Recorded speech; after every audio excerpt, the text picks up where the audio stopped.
नमस्कार दोस्तों, आप सभी का स्वागत है हमारे चैनल फन जोन में। आज हम आपके लिए लाए हैं मुंशी प्रेमचंद द्वारा रचित एक कहानी जिसका शीर्षक है भूत। तो चलिए शुरू करते हैं आज की हमारी कहानी। मुरादाबाद के पंडित सीताराम चौबे गत 30 वर्षों से वहाँ के वकीलों के नेता हैं। उनके पिता उन्हें बाल्यावस्था में ही छोड़कर परलोक सिधारे थे। घर में कोई संपत्ति न थी। माता ने बड़े बड़े कष्ट झेलकर उन्हें पाला और पढ़ाया। सबसे पहले वह कचहरी में 15 मासिक पर नौकर हुए, फिर वकालत की परीक्षा दी, पास हो गए। प्रतिभा थी, 2 ही 4 वर्षों में वकालत चमक उठी। जब माता का स्वर्गवास हुआ तब पुत्र का शुमार जिले के गणमान्य व्यक्तियों में हो गया था। उनकी आमदनी 1000 रुपये महीने से कम न थी। एक विशाल भवन बनवा लिया था, कुछ जमींदारी ले ली थी, कुछ रुपए बैंक में रख दिए थे और कुछ लेन देन में लगा दिए। इस समृद्धि पर 4 पुत्रों का होना उनके भाग्य को आदर्श बनाए हुए था। चारों लड़के भिन्न भिन्न दर्जों में पढ़ते थे, मगर यह कहना कि सारी विभूति चौबे जी के अनवरत परिश्रम का फल थी, उनकी पत्नी मंगला देवी के साथ अन्याय करना है। मंगला बड़ी ही सरल, गृह कार्य में कुशल और पैसे का काम धेले में चलाने वाली स्त्री थी। जब तक अपना घर न बन गया उसने 3 महीने से अधिक का मकान किराए पर नहीं लिया और रसोई के लिए मिश्राइन तो उसने अब तक न रखी थी। उसे अगर कोई व्यसन था तो गहनों का, और चौबे जी को भी अगर कोई व्यसन था तो स्त्री को गहने पहनाने का। वह सच्चे पत्नी परायण मनुष्य थे। महफिलों में वेश्याओं से हंसी मजाक कर लेना उतना बुरा नहीं समझा जाता, पर पंडित जी अपने जीवन में कभी नाच गाने की महफिल में गए ही नहीं। 5 बजे तड़के से लेकर 12 बजे रात तक उनका व्यसन मनोरंजन, पढ़ना लिखना, अनुशीलन जो कुछ था कानून था। न उन्हें राजनीति से प्रेम था न जाति सेवा से। ये सभी काम उन्हें व्यर्थ से ही जान पड़ते थे। उनके विचार में अगर कोई काम करने लायक था तो वह बस कचहरी जाना, बहस करना, रुपए जमा करना और भोजन करके सो जाना। जैसे वेदांती को ब्रह्म के अतिरिक्त जगत मिथ्या जान पड़ता है, वैसे ही चौबे जी को कानून के सिवा सारा संसार मिथ्या प्रतीत होता है। सब माया थी, एक कानून ही सत्य था। चौबे जी के मुखचंद्र में केवल एक कला की कमी थी, उनके कोई कन्या न थी। पहलौठी कन्या के बाद फिर कन्या हुई ही नहीं और न अब होने की आशा ही थी। स्त्री और पुरुष दोनों उस कन्या को याद करके रोया करते थे। लड़कियां बचपन में लड़कों से ज़्यादा चोचले करती हैं। उन चोचलों के लिए दोनों प्राणी विकल रहते। माँ सोचती लड़की होती तो उसके लिए गहने बनवाती, उसके बाल गोदती। लड़की पैजनियाँ पहने ठुमक ठुमक आंगन में चलती तो कितना आनंद आता।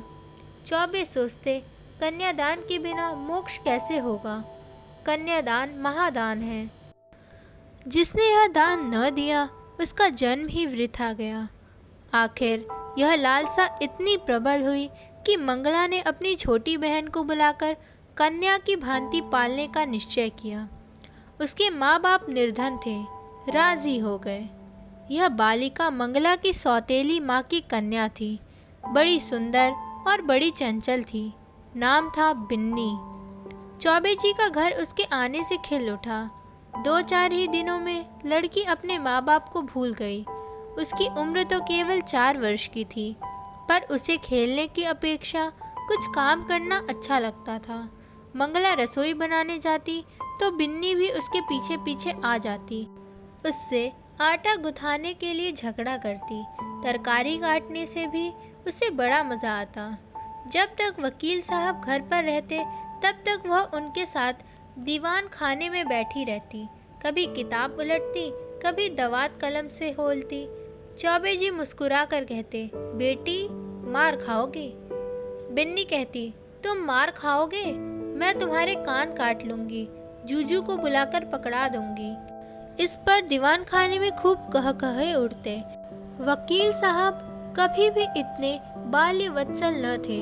जब बाहर से आते तो कुछ न कुछ सौगात बेटी के वास्ते ज़रूर लाते और घर में कदम रखते ही पुकारते, बिन्नी बेटी चलो।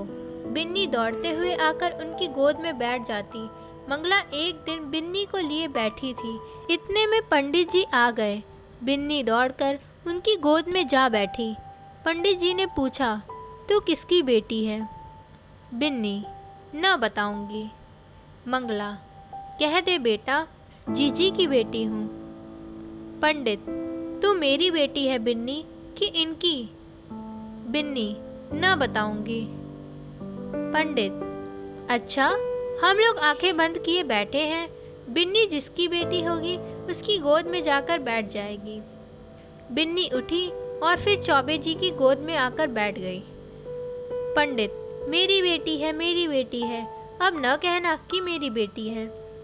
मंगला, अच्छा, जाओ बिन्नी, अब तुम्हें मिठाई न दूंगी, गुड़िया भी न मंगा दूंगी। बिन्नी, भैया जी मंगवा देंगे, तुम्हें न दूंगी। वकील साहब ने हंसकर बिन्नी को छाती से लगा लिया और गोद में लिए हुए बाहर चले गए। वह अपने इष्ट मित्रों को भी इस बाल क्रीड़ा का रसास्वादन कराना चाहते थे। आज से जो कोई बिन्नी से पूछता कि तू किसकी बेटी है, तो बिन्नी चट कह देती, भैया की। एक बार बिन्नी का बाप आकर उसे अपने साथ ले गया। बिन्नी ने रो रो कर दुनिया सिर पर उठा ली। इधर चौबे जी को भी दिन काटना कठिन हो गया। 1 महीना भी न गुजर पाया कि वह फिर ससुराल गए और बिन्नी को लिवा लाए। बिन्नी अपने माता और पिता को भूल गई। वह चौबे जी को अपना बाप और मंगला को अपनी माँ समझने लगी। जिन्होंने उसे जन्म दिया था वे अब गैर हो गए। कई साल गुजर गए। वकील साहब के बेटों के विवाह हुए। उनमें से 2 अपने बाल बच्चों को लेकर अन्य जिलों में वकालत करने चले गए। 2 कॉलेज में पढ़ते थे। बिन्नी भी कली से फूल हुई। ऐसे रूप गुणशीलवती बालिका बिरादरी में और न थी। पढ़ने लिखने में चतुर, घर के काम धंधों में कुशल, बूटे कसीदे और सीने पुरोने में दक्ष, पाक कला में निपुण, मधुर भाषिणी, लज्जशिला, अनुपम रूप की राशि। अंधेरे घर में उसके सौंदर्य की दिव्य ज्योति से उजाला हो जाता था। उषा की लालिमा में, ज्योत्सना की मनोहर छटा में, खिले हुए गुलाब के ऊपर सूर्य की किरणों से चमकते हुए तुषार बिंदु में भी वह प्राणप्रद सुषमा और वह शोभा न थी। श्वेत हेमकूटधारी पर्वत में भी वह शीतलता न थी जो बिन्नी अर्थात विद्येश्वरी के विशाल नेत्रों में थी। चौबे जी ने बिन्नी के लिए सुयोग्य वर खोजना शुरू किया। लड़कों की शादियों में दिल का अरमान निकाल चुके थे। अब कन्या के विवाह में हौसले पूरे करना चाहते थे। धन लुटाकर कीर्ति पा चुके थे। अब दान दहेज में नाम कमाने की लालसा थी। बेटे का विवाह कर लेना आसान है, पर कन्या के विवाह में आबरू निभा ले जाना कठिन है। नौका पर सभी यात्रा करते हैं। जो तैरकर नदी पार करे वही प्रशंसा का अधिकारी है। धन की कमी न थी। अच्छा घर और सुयोग्य वर मिल गया। जन्म पत्र मिल गए, बनावट बन गई। फलदान और तिलक की रस्में भी अदा कर दी गईं। पर हाय रे दुर्दैव, कहाँ तो विवाह की तैयारियां हो रही थी। द्वार पर दर्जी, सुनार, हलवाई सब अपना अपना काम कर रहे थे। कहाँ निर्दय विधता ने और ही लीला रच दी। विवाह के 1 सप्ताह पहले मंगला अनायास बीमार पड़ी।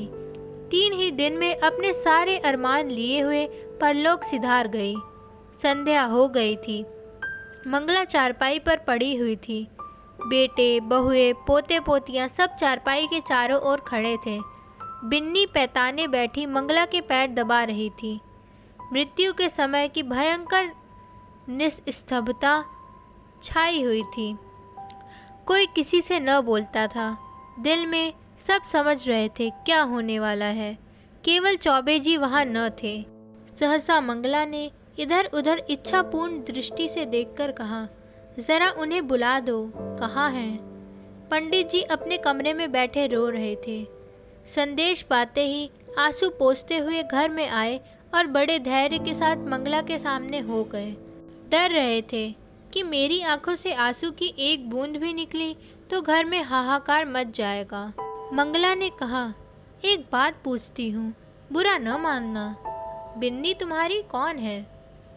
पंडित, बिन्नी कौन है? मेरी बेटी है, और कौन? मंगला, हाँ, मैं तुम्हारे मुंह से यही सुनना चाहती थी। उसे सदा अपनी बेटी समझते रहना। उसके विवाह के लिए मैंने जो जो तैयारियां की थी उनमें कुछ काट छाट मत करना। पंडित, इसकी कुछ चिंता न करो, ईश्वर ने चाहा तो उससे कुछ ज़्यादा धूमधाम से ही विवाह होगा। मंगला, उसे हमेशा बुलाते रहना, तीज त्योहार में कभी मत भूलना। पंडित, इन बातों की मुझे याद दिलाने की ज़रूरत नहीं। मंगला ने कुछ सोचकर फिर कहा, इसी साल विवाह कर देना। पंडित, इस साल कैसे होगा? मंगला, यह फागुन का महीना है, जेठ तक लगन है। पंडित, हो सकेगा तो इसी साल कर दूंगा। मंगला, हो सकने की बात नहीं, ज़रूर कर देना। पंडित, ठीक है, कर दूंगा। इसके बाद गोदान की तैयारियां होने लगी। बुढ़ापे में पत्नी का मरना बरसात में घर का गिरना है, फिर उसके बनने की आशा नहीं होती। मंगला की मृत्यु से पंडित जी का जीवन अनियमित और विशृंखल सा हो गया। लोगों से मिलना जुलना छूट गया। कई कई दिन कचहरी ही न जाते, जाते भी तो बड़े आग्रह से। भोजन से अरुचि हो गई। विंध्येश्वरी उनकी दशा देख देख कर दिल में कुढ़ती और यथासाध्य उनका दिल बहलाने की चेष्टा किया करती थी। वह उन्हें पुराणों की कथाएं पढ़कर सुनाती, उनके लिए तरह तरह के भोजन सामग्री पकाती और उन्हें आग्रह अनुरोध के साथ खिलाती थी। जब तक वह न खाते, आप कुछ न खाती। गर्मी के दिन थे। रात को बड़ी देर तक उनके पैताने बैठी पंखा झला करती और जब तक वह न सो जाते तब तक आप भी न सोने जाती। वह ज़रा भी सिर दर्द की शिकायत करते तो तुरंत उनके सिर में तेल डालती। यहाँ तक कि रात को जब उन्हें प्यास लगती तब खुद दौड़कर आती और उन्हें पानी पिलाती। धीरे धीरे चौबे जी के हृदय में मंगला केवल एक सुख की स्मृति रह गई। एक दिन चौबे जी ने बिन्नी को मंगला के सारे गहने दे दिए। मंगला का यह अंतिम आदेश था। बिन्नी फूली न समाई। उसने उस दिन खूब बनाव श्रृंगार किया। जब संध्या के समय पंडित जी कचहरी से आए तो वह गहनों से लदी हुई उनके सामने कुछ लजाती और मुस्कुराती हुई आकर खड़ी हो गई। पंडित जी ने सतृष्ण नेत्रों से देखा। विंध्येश्वरी के प्रति अब उनके मन में एक नया भाव अंकुरित हो रहा था। मंगला जब तक जीवित थी वह उनसे पिता पुत्री के भाव को सजग और पुष्ट कराती रहती थी। अब मंगला न थी, अतएव वह भाव दिन दिन शिथिल होता जाता था। मंगला के सामने बिन्नी एक बालिका थी। मंगला की अनुपस्थिति में वह एक रूपवती युवती थी, लेकिन सरल हृदयता बिन्नी को इसकी रत्ती भर भी खबर न थी कि भैया के भावों में क्या परिवर्तन हो रहा है। उनके लिए वह वही पिता के तुल्य भैया थे। वह पुरुषों के स्वभाव से अभिन्न थी। नारी चरित्र में अवस्था के साथ मातृत्व का भाव दृढ़ होता जाता है। यहाँ तक कि एक समय ऐसा आता है जब नारी की दृष्टि में युवक मात्र पुत्र तुल्य हो जाता है। उसके मन में विषय वासना का लेश भी नहीं रह जाता। किंतु पुरुषों में यह अवस्था कभी नहीं आती। उनकी कामेंद्रियां क्रियाहीन भले ही हो जाए, पर विषय वासना संभवतः और भी बलवती हो जाती हैं। पुरुष वासनाओं से कभी मुक्त नहीं हो पाता, बल्कि ज्यों-ज्यों अवस्था ढलती है त्यों-त्यों ग्रीष्म ऋतु के अंतिम काल की भांति उसकी वासना की गर्मी भी प्रचंड होती जाती है। वह तृप्ति के लिए नीच साधनों का सहारा लेने को भी प्रस्तुत हो जाता है। उसके चरित्र में गर्व की मात्रा अधिक रहती है, जो नीच साधनों से घृणा करता है। वह किसी के घर में घुसने के लिए जबरदस्ती कर सकता है, किंतु परनाले के रास्ते नहीं जा सकता। पंडित जी ने बिन्नी को सतृष्ण नेत्रों से देखा और फिर अपनी उस उच्च श्रृंखलता पर लज्जित होकर आंखें नीची कर ली। बिन्नी इसका कुछ मतलब न समझ सकी। पंडित जी बोले, तुम्हें देखकर मुझे मंगला की उस समय की याद आ जाती है जब वह विवाह के समय यहाँ आई थी। बिल्कुल ऐसी सूरत थी, यही गोरा रंग, यही प्रसन्न मुख, यही कोमल गाल, ये ही सुंदर आंखें। वह चित्र अभी तक मेरे हृदय पर खिंचा हुआ है, कभी नहीं मिट सकता। ईश्वर ने तुम्हारे रूप में मेरी मंगला मुझे फिर दे दी। बिन्नी, आपके लिए क्या जलपान लाऊं? पंडित, ले आना, अभी बैठो, मैं बहुत दुखी हूँ। तुमने मेरे शोक को भुला दिया है। वास्तव में तुमने मुझे जिला लिया, नहीं तो मुझे आशा न थी कि मंगला के पीछे मैं जीवित रहूँगा। तुमने प्राणदान दिया, नहीं जानता तुम्हारे चले जाने पर मेरी क्या दशा होगी। बिन्नी, कहाँ चले जाने के बाद? मैं तो कहीं नहीं जा रही हूँ। पंडित, क्यों, तुम्हारे विवाह की तिथि आ रही है, चली ही जाओगी। बिन्नी सकुचाते हुए बोली, ऐसी जल्दी क्या है? पंडित, जल्दी क्यों नहीं, ज़माना हंसेगा। बिन्नी, हंसने दीजिए, मैं यहाँ आपकी सेवा करती रहूँगी। पंडित जी बोले, नहीं बिन्नी, मेरे लिए तुम क्यों हलकान होगी। मैं अभागा हूँ, जब तक जिंदगी है जीऊँगा, चाहे रोकर जीऊँ चाहे हंसकर। हंसी मेरे भाग्य से उड़ गई। तुमने इतने दिनों संभाल लिया, यही क्या कम एहसान किया। मैं यह जानता हूँ कि तुम्हारे जाने के बाद कोई मेरी खबर लेने वाला नहीं रहेगा। यह घर तहस नहस हो जाएगा और मुझे घर छोड़कर भागना पड़ेगा। पर क्या किया जाए, लाचारी है। तुम्हारे बिना अब मैं यहाँ क्षण भर भी नहीं रह सकता। मंगला की खाली जगह तो तुमने पूरी की, अब तुम्हारा स्थान कौन पूरा करेगा। बिन्नी, क्या इस साल रुक नहीं सकता? मैं इस दशा में आपको छोड़कर न जाऊंगी। पंडित, अपने बस की बात तो नहीं, वे लोग आग्रह करेंगे तो मजबूर होकर करना ही पड़ेगा। बिन्नी, बहुत जल्दी मचाए तो आप कह दीजिएगा, अब नहीं करेंगे। उन लोगों की जी में जो आए करें, यहाँ कोई उनका दबैल बैठा हुआ है क्या। पंडित, वे लोग अभी से आग्रह कर रहे हैं। बिन्नी, आप फटकार क्यों नहीं देते। पंडित, करना तो है ही, फिर विलंब क्यों करूं। यह दुख और वियोग तो एक दिन होना ही है। अपनी विपत्ति का भार तुम्हारे सिर पर क्यों रखूं। बिन्नी, सुख दुख में काम न आऊंगी तो और किस दिन काम आऊंगी। पंडित जी के मन में कई दिनों तक घोर संग्राम होता रहा। अब बिन्नी को पिता की दृष्टि से न देख सकते थे। बिन्नी अब मंगला की बहन और उनकी साली थी। जमाना हंसेगा तो हंसे, कम से कम जिंदगी तो आनंद से गुजरेगी। उनकी भावनाएं कभी इतनी उल्लासमयी न थी। उन्हें अपने अंगों में फिर से जवानी की स्फूर्ति का अनुभव हो रहा था। वह सोचते, बिन्नी को मैं अपनी पुत्री समझता था, पर वह मेरी पुत्री है तो नहीं।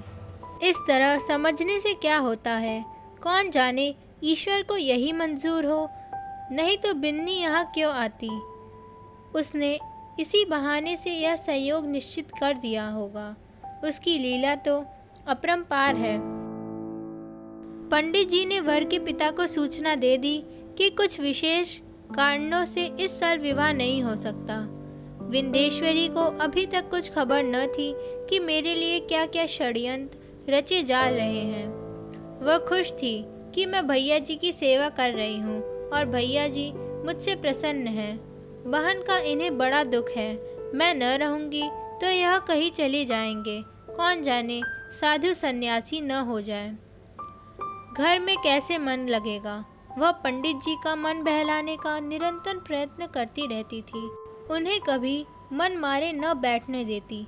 पंडित जी का मन अब कचहरी में न लगता था। घंटे 2 घंटे बैठकर चले आते थे। युवकों के प्रेम में विकलता होती है और वृद्धों के प्रेम में श्रद्धा। वे अपनी यौवन की कमी को खुशामद से, मीठी बातों से और हाजिर जवाबी से पूर्ण करना चाहते थे। मंगला को मरे अभी 3 ही महीने गुजरे थे कि चौबे जी ससुराल पहुँचे। सास से मुँह मांगी मुराद पाई। उनके 2 पुत्र थे। घर में कुछ पूंजी न थी। उनके पालन और शिक्षा के लिए कोई ठिकाना नजर न आता था। मंगला मर चुकी थी। लड़की का ज्यों ही विवाह हो जाएगा वह अपने घर की हो रहेगी, फिर चौबे से नाता ही टूट जाएगा। वह इसी चिंता में पड़ी हुई थी कि चौबे जी पहुँचे, मानो देवता स्वयं वरदान देने आए हों। जब चौबे जी भोजन करके लेटे तो सास ने कहा, भैया कहीं बातचीत हुई कि नहीं? पंडित, अम्मा अब मेरे विवाह की बातचीत क्या होगी?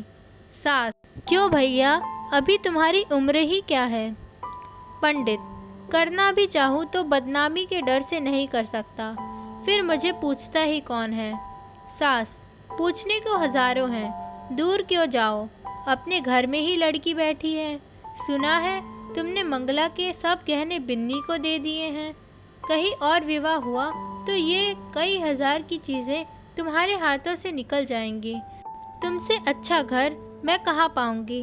तुम उसे अंगीकार कर लो तो मैं तर जाऊं। अंधा क्या मांगे 2 आंखें। चौबे जी ने मानो विवश होकर सास की प्रार्थना स्वीकार कर ली।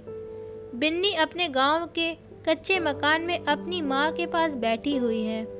अब की चौबे जी ने उसकी सेवा के लिए एक सेविका भी साथ कर दी है। विंध्येश्वरी के दोनों छोटे भाई विस्मित होकर उसके आभूषणों को देख रहे हैं।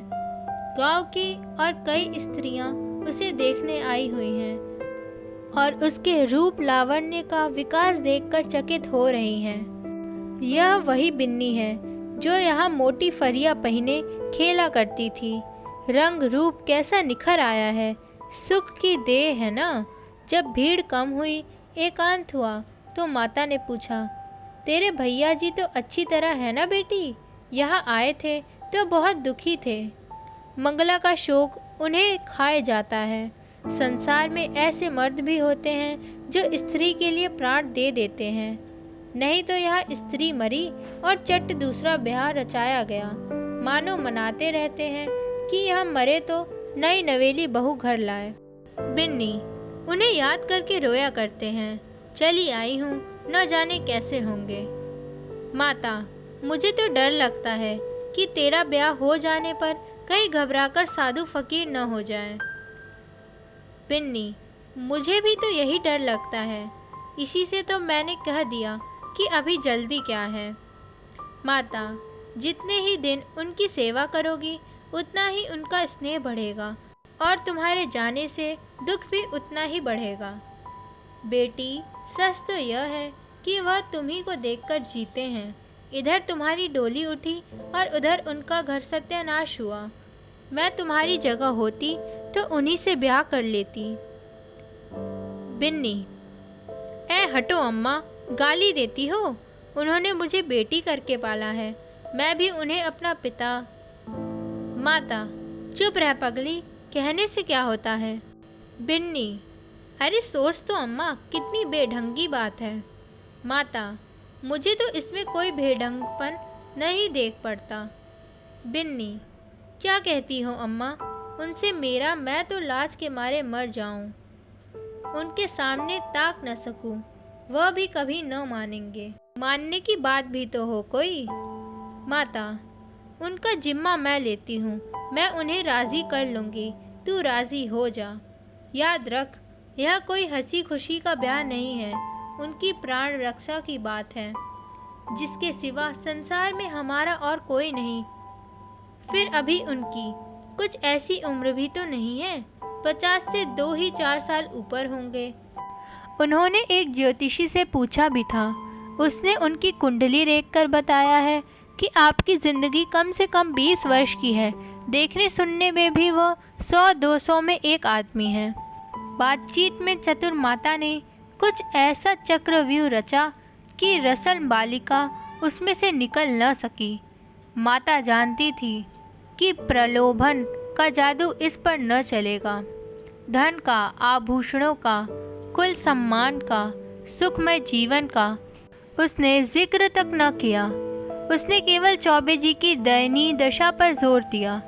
अंत को विंध्येश्वरी ने कहा, अम्मा, मैं जानती हूँ कि मेरे न रहने से उनको बड़ा दुख होगा, यह भी जानती हूँ कि मेरे जीवन में सुख नहीं लिखा है। अच्छा, उनके हित के लिए मैं अपना जीवन बलिदान कर दूंगी। ईश्वर की यही इच्छा है तो यही सही।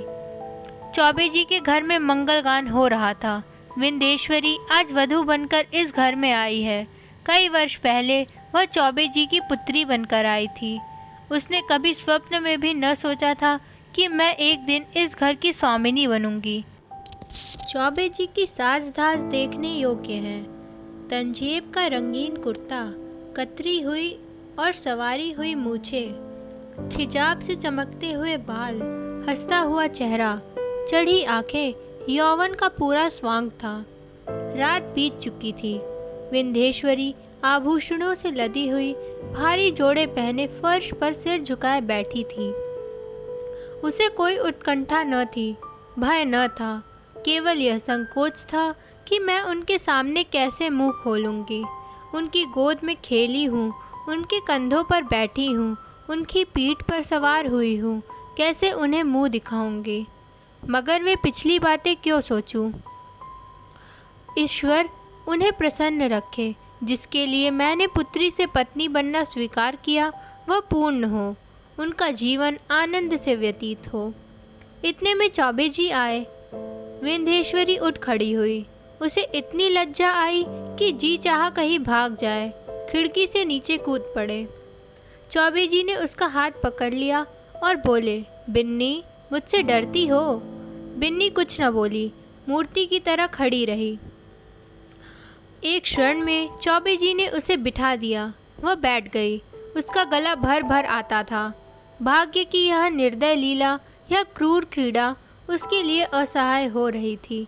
पंडित जी ने पूछा, बिन्नी बोलती क्यों नहीं? क्या मुझसे नाराज हो? विंध्येश्वरी ने अपने कान बंद कर लिए।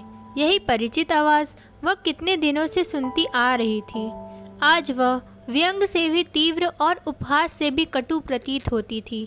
सहसा पंडित जी चौंक पड़े, आंखें फैल गईं और दोनों हाथ मेंढक के पैरों की भांति सिकुड़ गए। वह 2 कदम पीछे हट गए। खिड़की से मंगला अंदर झांक रही थी। छाया नहीं, मंगला थी, मंगला, सदेह, साकार और सजीव। चौबे जी कांपती हुई टूटी फूटी आवाज़ से बोले, बिन्नी, देखो वह क्या है? बिन्नी ने घबराकर खिड़की की ओर देखा। कुछ न था। बोली, क्या है? मुझे तो कुछ नहीं दिखाई देता। चौबे जी अब गायब हो गई, लेकिन ईश्वर जानता है। मंगला थी। बिन्नी, बहन? चौबे जी, हाँ हाँ वही, खिड़की से अंदर झांक रही थी। मेरे तो रोए खड़े हो गए। विंध्येश्वरी कांपती हुई बोली, मैं यहाँ नहीं रहूँगी। चौबे, नहीं नहीं बिन्नी, कोई डर नहीं है, मुझे धोखा हुआ होगा। बात यह है कि वह घर में रहती थी, यही सोती थी, इसी से कदाचित मेरी भावना ने उसकी मूर्ति लाकर खड़ी कर दी। कोई बात नहीं है। आज का दिन कितना मंगलमय है कि मेरी बिन्नी यथार्थ में मेरी ही हो गई। यह कहते कहते चौबे जी फिर चौंके। फिर वही मूर्ति खिड़की से झांक रही थी। मूर्ति नहीं, सदेह, सजीव, साकार मंगला। अब की उसकी आंखों में क्रोध न था, तिरस्कार न था, उनमें हास्य भरा हुआ था। मानो वह इस दृश्य पर हंस रही हो, मानो उसके सामने कोई अभिनय कर रहा हो। चौबे जी ने कांपते हुए कहा, बिन्नी, फिर वही बात हुई, वह देखो मंगला खड़ी है। विंध्येश्वरी चीख कर उनके गले से चिमट गई। चौबे जी ने महावीर का नाम जपते हुए कहा, मैं किवाड़ बंद किए देता हूँ। बिन्नी, मैं इस घर में न रहूँगी। भैया जी, तुमने बहन के अंतिम आदेश को नहीं माना, इसी से उनकी आत्मा दुखी हो रही है। मुझे तो किसी अमंगल की आशंका हो रही है। चौबे जी ने उठकर खिड़की के द्वार बंद कर दिए और कहा, मैं कल से दुर्गा पाठ करूँगा। आज तक कभी ऐसा शंका नहीं हुई थी। तुमसे क्या कहूँ, मालूम होता है, होगा। उस बात को जाने दो। यहाँ बड़ी गर्मी पड़ रही है। अभी पानी गिरने के 2 महीने से कम नहीं है। हम लोग मसूरी क्यों न चले? विंध्येश्वरी, मेरा तो कहीं जाने का जी नहीं चाहता।